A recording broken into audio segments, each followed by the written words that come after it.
Walang tsunami warning na pinalabas sa mga otoridad sa Calamansig, Sultan Kudarat at karating lugar matapos ang sunod-sunod na mga pagyanig nitong nakalipas na araw.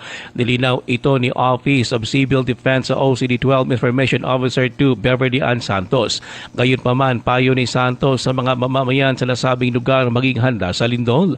Ayon pa kay Santos, maliban sa pagduck, drop, cover and hold, pinapayuhan ang mga malapit sa baybayin na maging alerto sa mga senyales ng tsunami.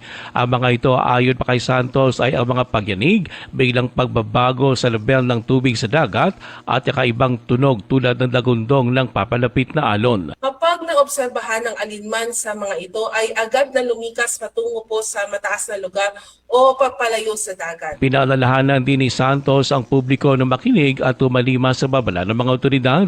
Ayon pa kay Santos, patuloy na nakipag-ugnayan ang OCD-12 sa DOST, PVOX at mga apektadong local government units.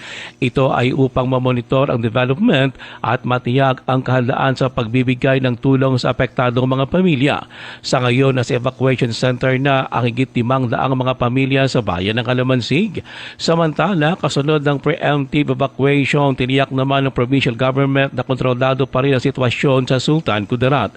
Inatasan na rin ni Governor Datu Pac sa 5 dato ang mga concerned government agency na maghanda ng mga pagkain at iba pang pangangailangan para sa mga bakwit.